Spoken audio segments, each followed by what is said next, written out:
avec des marins transformés en cochons, des nymphes transformées en arbres ou des yeux qui vous changeaient en pierre. La mythologie grecque regorge de métamorphoses. Les puissants dieux changeaient d'apparence à volonté, mais pour les mortels, c'était souvent involontaire. L'une de ces métamorphoses toucha la tisseuse Arachné. Arachné était fille de marchand et elle passait ses journées à teindre les tissus dans le violet le plus profond. Elle avait le don de filer les fils les plus fins et de les tisser en un tissu très fluide pour créer des tapisseries magnifiques. Les gens affluaient pour voir ses mains voler sur son métier à tisser, comme si les fils jaillissaient du bout de ses doigts. Mais plus on l'admirait, plus elle était fière. Arachné se vantait souvent de son habileté, affirmant qu'elle surpassait celle de tout le monde, mortel ou divinité. Elle se refusait de considérer le tissage comme un don des dieux. Au contraire, elle l'exhibait comme un talent personnel. Mais Athéna, déesse de la sagesse et des inventions, entendit les vantardises d'Arachné. Voulant donner une bonne leçon à cette fille ingrate, Athéna se transforma en vieille femme et se mêla à la foule des mortels. Elle interpella Arachné en public. Comment osait-elle se prétendre supérieure aux dieux? Mais Arachné se contenta de rire en la regardant à peine. Piquée au vif, la vieille femme ôta son manteau et montra son vrai visage. Si Arachné continuait de diffamer les dieux, Athéna la défierait directement lors d'un défi. Cachant le choc devant l'apparition de la déesse aux yeux gris, Arachné accepta de relever le défi. Athéna installa son métier à tisser scintillant devant la foule qui se rassemblait.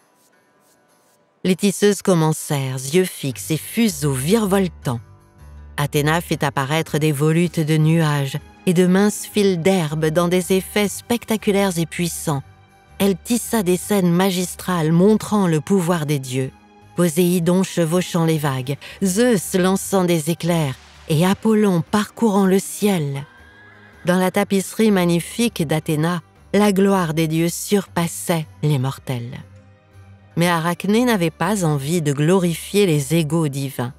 Sur sa tapisserie, des dieux abusaient de leur pouvoir. Se querellant entre eux, ils buvaient et se vantaient et intervenaient dans la vie des mortels. Elle présenta Zeus en coureur de jupons se métamorphosant pour piéger les femmes, un cygne pour Léda, un taureau pour Europe, une pluie d'or pour Danaé.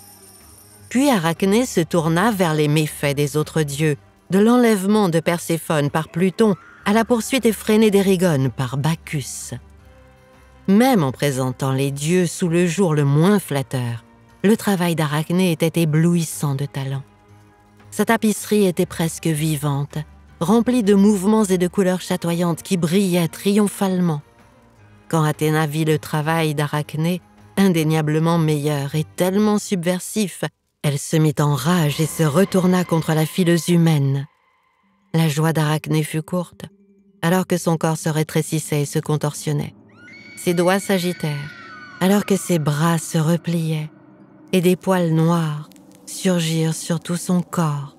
La déesse quitta Arachné avec une bobine de fil jaillissant de son ventre, en souvenir de sa virtuosité humaine. Pour avoir défié la certitude que les dieux sont intouchables, Athéna a transformé son adversaire en la première araignée. Aujourd'hui encore, Arachné avec ses enfants subit son châtiment. Où est-ce de la persévérance à l'ombre des géants? Envie de continuer à apprendre? Regardez ces vidéos pour vérifier ce que vous pensez savoir ou en savoir plus sur ce que vous ne savez pas. Abonnez-vous et restez curieux.